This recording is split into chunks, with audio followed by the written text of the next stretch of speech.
Mga kapatid, inaanyayahan ko po kayong panoorin at pakinggan ang mensahe ng mensahero ng silangan. Mga video na kung saan nabuksan ang aking diwa at nasagot ang napakarami kong katanungan.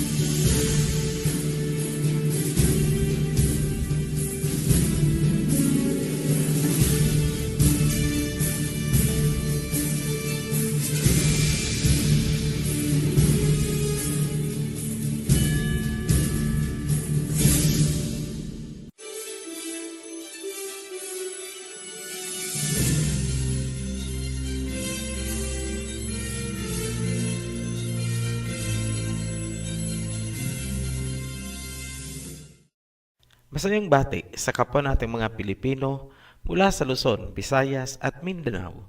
Hindi po tayo magpapaligoy-ligoy dito sa ating pagtatalakay. Sasagutin lang po natin ang mga issues tungkol sa China-PH relations at saka ang tungkol sa West Philippine Sea. Pagkatapos nito, tanungin po ang sarili kung tama ba ang attitude natin sa China. Kung nagagalit ka sa China, fine, wala pong problema sa atin yan. Pero, tanungin mo rin ang iyong sarili kung dapat nga bang magalit. Kung napamahal naman sa'yo ang China, tanungin mo rin ang sarili mo kung tama ba. Reality check po ito. Gamitin sana ang tamang pag-iisip para timbangin ang mga sitwasyon. Hindi po kasi tama yung basta galit ako at basta gusto ko sila. Dapat po ay may basihan. Sisimulan natin ang pagtatalakay sa history ng ating mga ninuno para makita kung ano ang China sa atin at ano tayo sa kanila. Pagkatapos dyan, nasa inyo na po ang pagpapasya. Paunawa, alisin muna ang pagkasuklam at mga prejudice. Kumbaga, reset muna ang isipan. Bigyan ng daan ang impormasyon para maintindihan. Balikan natin ang panahon ng ating mga ninuno. Mahigit 300 years bago pa man dumating ang mga Kastila, ang ating mga ninuno ay may maayos ng relasyon sa China. Pumupunta pa sila sa Beijing upang mag-courtesy visit sa Chinese Emperor. Dahil sa magandang relasyon, umusbong ang ekonomiya ng ating lupain na noon ay hindi pa ganap na bansa. Itinuring ang Manila bilang metropolis of the Eastern World. Ibig sabihin, tayo ang itinuturing na sentro ng komersyo at kalakaran sa silangan. Maraming barko mula sa iba't ibang panig ng mundo ang dumadaong sa Pasig River upang makipagkalakalan. Konektado tayo sa maritime route ng ancient Silk Road. Yan ang glorious days bago dumating ang mga Europeans. Sa alinmang bansa sa Southeast Asia, namumukod tanging ang China ang permanente at pinakamalaking trading partner ng mga Pilipino. Magaling silang mag-imbento ng mga simpleng produkto na talagang kailangan ng tao, kagaya ng sipilyo, karayom na pangtahi, at higit sa lahat, papel. Likas sa mga incheck ang pagiging creative or inventor. Paikot-ikot na ang mga incheck sa ating mga isla bago dumating ang mga Kastila. Walang pangyayari or kahit katiting na senyales na ninais nilang sakupin ang anumang bahagi ng lupain or karagatan. Ang tanging hangad nila ay magandang relasyon para tuloy-tuloy ang komersyo. Ang tawag sa atin ng mga incheck noon ay Golden Neighbor. Mula sa Boxer Codex, makikitang ang sinaunang mga Pilipino ay sagana sa ginto. Yan ay dokumentado din ni Pigafetta, isang Italianong manunulat at historian ni Magellan. Tingnan natin ang mga pangyayari sa panahon ng mga Kastila. Dahil sa pagiging malapit ng ating mga ninuno sa mga Intsik, nabuo ang hinala at pagdududa ng mga Kastila laban sa mga Intsik. Nagsimulang kumalat ang agam-agam at mga propaganda na ang mga Intsik ay mga mamamatay tao at bumubuo ng insureksyon laban sa mga Kastila. Sinabi din ng mga sinaunang manunulat o mga katumbas ng media natin ngayon na naging masama ang epekto ng mga Intsik sa mga katutubo. Umunlad daw ang mga katutubo sa larangan ng komersyo, ngunit hindi sa Christianity at customs. Naging masama daw ang kanilang pamumuhay dahil sa impluwensya ng mga Intsik. Dito na nagsimulang masira ang magandang relasyon ng mga Pilipino sa Intsik. Habang lumilipas ang panahon, nagiging masama na ang tingin ng mga Pilipino na nooy nagsisimula ng tangkilikin ang makakanlurang kultura. Kasabay nito ang unti-unting pagbagsak ng komersyo ng lupain dahil sa panghihimasok ng mga Kastilang sumakop sa atin. Dumating sa punto na may 3 Intsik na pinatay dahil sa pagsusospetsa ng mga Kastila na nilulusob na sila ng mga Intsik. Tinatawag yan sa English na paranoia o ang sobrang pagsususpetsa na walang rasonableng dahilan. Dahil sa pangyayari, naghimagsik ang mga Intsik laban sa mga Kastila. Sinunog nila ang mga pueblo ng Quiapo at Tondo at maraming Pilipino ang namatay sa pangyayaring yan. Hindi klarado kung paano at bakit napatay ang mga Pilipino dahil sa paghihimagsik ng mga Intsik laban sa mga Kastila. Malaki ang posibilidad na ang mga Pilipinong ito ay kumampi sa mga Kastila. Taong 1636, hinigpitan ng Espanya ang pakikipagkalakaran sa mga Intsik. Hindi pinayagang makapasok sa South America ang mga produkto na nanggagaling sa China at Pilipinas. Sa makabagong panahon, ang tawag natin dito ay trade war na kagaya ng nangyayari sa pagitan ng China at Amerika ngayon. Dito na tuluyang bumagsak ang ekonomiya ng Manila at ng buong Pilipinas. Nawala ang ningning ng Pilipinas bilang metropolis ng Eastern world. Dahil sa pagbabawal ng mga produkto galing China at Pilipinas, kinapos din ng supply ang South America at mga karatig bansa. Sa madaling salita, hindi lamang ang Pilipinas at China ang nagdusa, kundi pati ang South America at mga karatig bansa gaya ng Mexico at Brazil. Dahil sa pagbagsak ng ekonomiya, muling binigyang laya ng mga Kastila ang mga Intsik na muling magkomersyo. Muling bumalik ang mga Intsik sa Pilipinas noong 1639. Ngunit, hindi lamang bilang mga mangangalakal or merchants, kundi bilang mga colonists or mananakop na. Gusto nilang agawin ang lupain ng Pilipinas mula sa mga Kastila. Ang mga Intsik na ito ay nanirahan sa Calamba, Laguna. Tandaan po natin itong lugar, Calamba, Laguna, dahil dito uusbong ang kinikilala nating national hero na si Jose Rizal. Meron po kaming hiwalay na videos tungkol sa pagkatao ni Jose Rizal at sa mga nakakubling impormasyon sa kanyang mga sinulat. Bago natin ipagpatuloy ang mga susunod na pangyayari, analyze muna natin ang parteng ito upang maunawaan. Tandaan po natin na sa loob ng mahigit 300 years bago pa man dumating ang mga Kastila, walang nagtangkang sumakop sa Pilipinas. Maayos at mapayapa ang ating relasyon sa ating mga kapitbahay. Labas-masok at paikot-ikot ang mga Intsik sa ating mga isla hanggang sa Sulu. Ngunit, dumating ang mga Kastila, sinakop ang ating lupain at pinanghimasukan nila ang magandang relasyon ng mga Pilipino sa Intsik. Bumagsak ang komersyo dahil umalis ang mga Intsik. Noong sila ay bumalik, nais na nilang i-colonize ang mga lupain. Tanong, kanino gustong agawin ng mga Intsik ang lupain at bakit nila ito gagawin? Bago sagutin ang tanong na yan, Tandaan na ang lupain ay pag-aari na ng mga Kastila. Hindi na ito sa mga Pilipino. Kung ganon, ang gagawin pala ng mga Intsik ay isang pagbawi ng lupain mula sa mga European. Tanong, sino pala ang tunay na kakampi at sino ang kaaway? Obvious po, di ba? Isa pang tanong, bakit gustong agawin ng mga Intsik ang Pilipinas mula sa mga Kastila?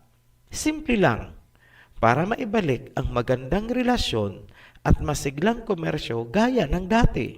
Tandaan na kaya gumuho ang ningning ng Pilipinas ay dahil sa panghihimasok ng mga Kastila.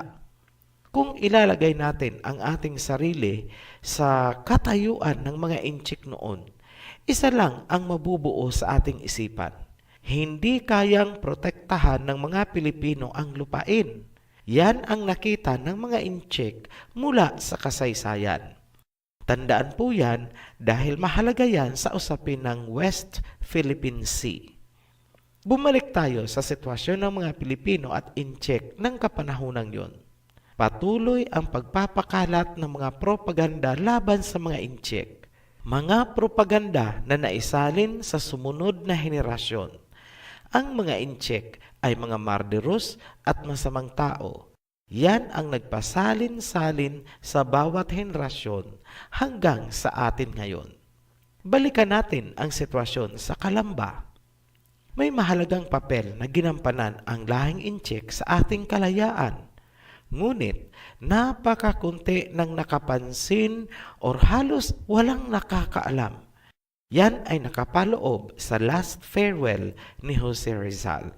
May pagtatangka ba ang China na sakupin at agawan ng teritoryo ang mga Pilipino ayon sa kasaysayan? Wala po. Ito ang hamon namin sa sino mang magsasabi na propaganda ang aming inihahayag.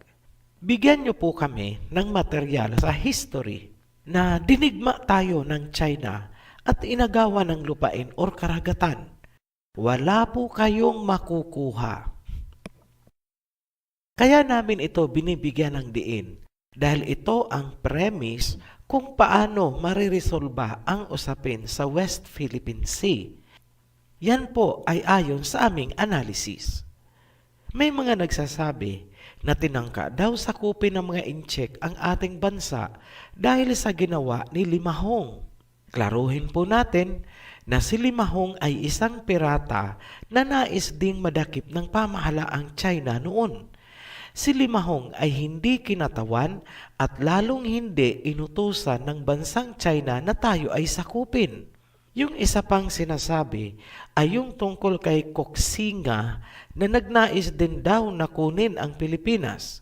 Linawin ulit natin na nais niyang kunin ang Pilipinas mula sa mga Kastila at hindi sa mga Pilipino. Isa pang tanong, ginawa ba ng mga Intsik ang pagmamalupit sa mga Pilipino gaya ng ginawa sa atin ng mga puti? Wala, hindi po. Kung ganon, wala palang rasonabling dahilan para kasuklaman ng mga Pilipino ang mga Intsik. Wala pang issue sa WPS or West Philippine Sea, pero bakit nag-iba ang attitude ng mga Pilipino sa mga Intsik? Yan ang dulot ng mga propaganda na nagpasalin-salin mula pa sa panahon ng mga Europeans. Mga propaganda na sinalo naman ng mga Amerikano. Kaya hanggang Amerika, kinasusuklaman din ang mga Intsik. Ano ba ang kasalanan ng mga Intsik para kamuhian ng mga Pilipino at ng mga Amerikano? Parang nakakadismaya. Kung sino pa yung nagmalupit sa mga Pilipino, sila pa itong minahal at hinahangaan ng mga Pilipino.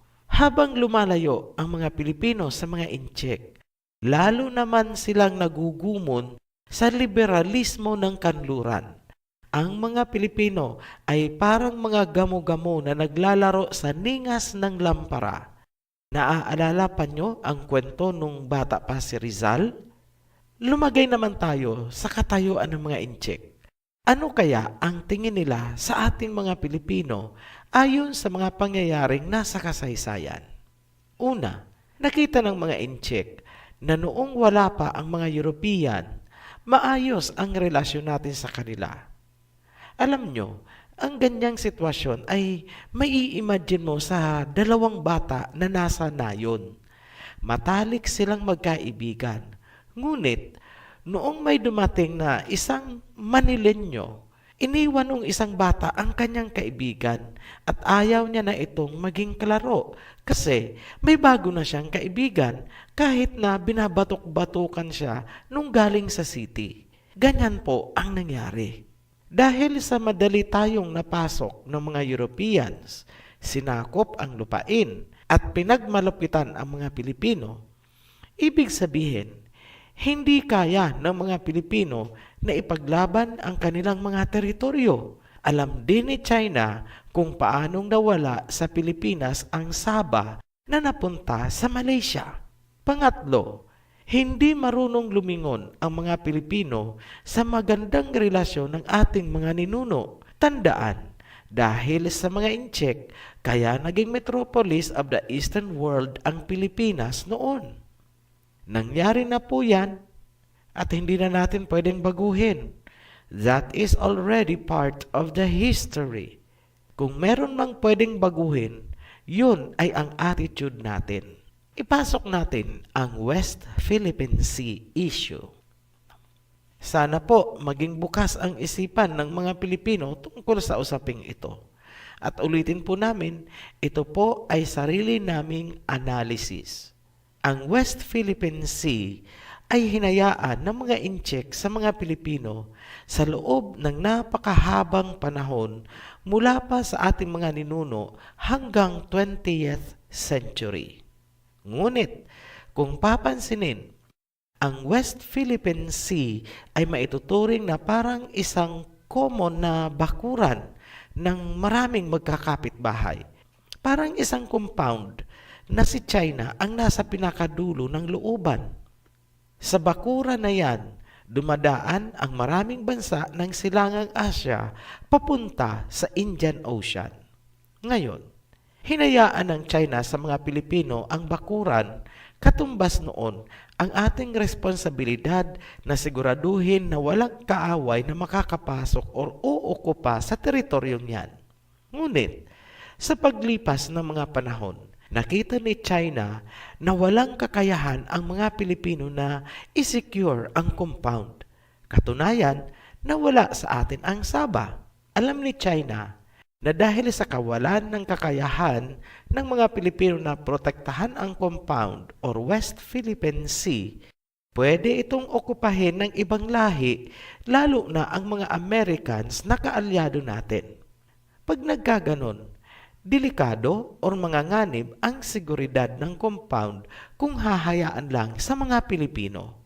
Napansin ng China na wala talaga tayong kakayahan na protektahan ang lugar at sobra pa tayong dikit sa mga kalaban nila. Nakikita ni China na magiging tambayan ng kanilang mga kalaban ang West Philippine Sea, call it military exercises na kalaunan ay naka-station na. Kung sa ordinaryong buhay, imagine mo yung may kapitbahay ka. Iisa kayong compound, tapos makikita mo, andun nag-i-standby ang mga kalaban mo. Ganun po ang dating kay China. Ngayon, kung ikaw si China na gusto mo ring masecure ang iyong bahay, ano ang gagawin mo? Simple lang, di ba? Babakuran mo ang compound para makatulog ka ng mahimbing sa gabi na walang agam-agam. Lalagyan mo ng checkpoint. Lalagyan mo ng guardhouse. Ganun po ang nangyari. Nagkaroon ng military facility si China sa West Philippine Sea. Ngayong nabakuran na yan ng China, ano ang sinabi nila? Hindi namin ipagdadamot sa inyo kung anumang produkto ang makukuha dyan.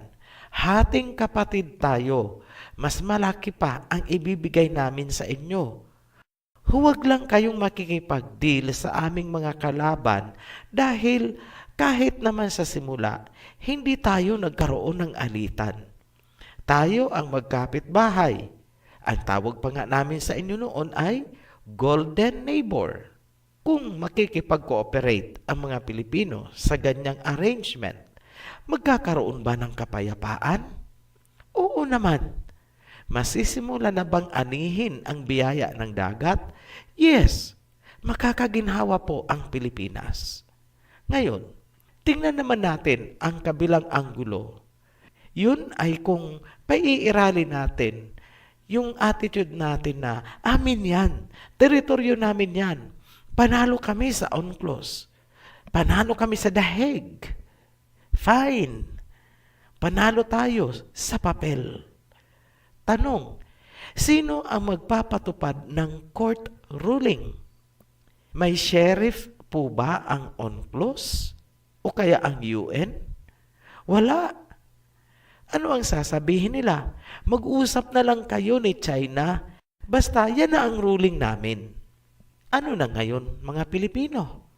Balik kay China at ginawa mo lang komplikado ang sitwasyon. Dahil hindi ka na haharapin ni China bilang kaibigan, kundi bilang kalaban. Nawala na siya ng tiwala. Ano ngayon ang choice ng mga Pilipino? Hihingi ng tulong kay Amerika? Dalawang bagay po ang pwedeng mangyari. Tingin niyo po ba, makikinig ang China kay Amerika? Hindi po sila magkasundo mula pa noon hanggang ngayon. Magiging war zone lang ang Pilipinas pag nagkamali. Kapag pumasok si Amerika at ang kanyang NATO at magkaroon ng direktahang komprontasyon, sasakluluhan ni Russia ang China. Magkaibigang dikit po ang dalawang bansa na yan. Ano ang kalalabasan? 2 missile po ang nakaumang sa Pilipinas. Isa mula sa Russia at isa mula sa China. Bakit? Naandito po kasi ang mga kalaban nila. Ngayon, gusto niyo po ba na mangyari ang ganon? Wala pong matinong pag-iisip ang gugustuhin yan.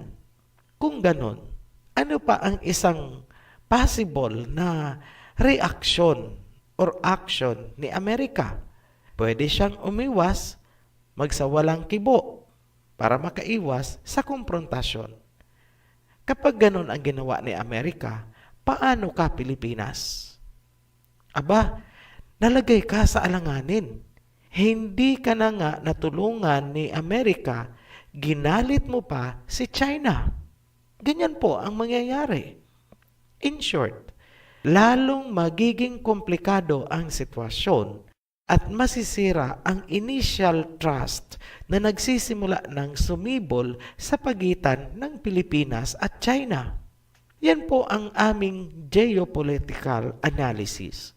Meron din kaming inilahad na biblical analysis. Ito yung most peaceful at naaayon sa Biblia. Para maintindihan nyo po yan, panoorin nyo po muna ang Crispin and Basilio series. At pagkatapos nun, tsaka nyo panoorin ang series ng Two Witnesses.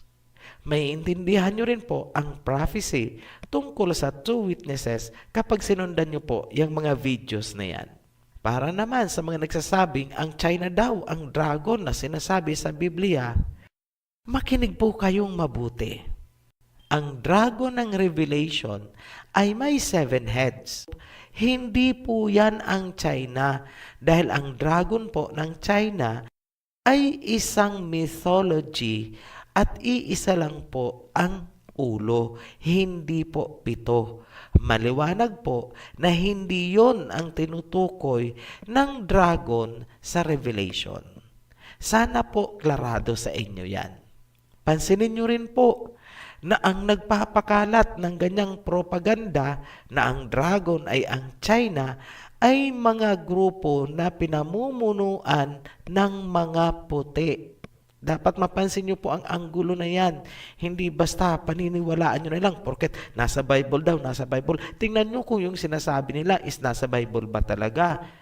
Ang nasa Bible, may 7 heads yung dragon. Tapos ituturo kayo doon sa dragon mythology ng China, iisa lang po ang ulo nun. So, ibig sabihin, niloloko po kayo. O, ganyan lang po mag-analyze. Ginagamit nila ang Biblia bilang propaganda laban sa China at Russia. Ngayon, alam nyo na po kung saan papunta ang mga taong bumabaluktot sa mga prophecy. Sa bottomless pit. Hanggang dito na lang po. Maraming salamat sa inyong pagsubaybay sa aming mga video. Kung sa tingin nyo po ay may katuturan at makakatulong ang video na ito, paki-like and share po para naman maraming makapanood. We invite you also to subscribe on our channel para kayo ay updated sa tuwing kami ay mag-a-upload ng bagong video. Maraming salamat po. Be blessed. Maraming salamat po sa inyong panonood at pakikinig ng mensahe. At kung kayo po ay may mga katanungan, paki-click po ang link sa ibaba at paki-like and share na rin po. Maraming salamat.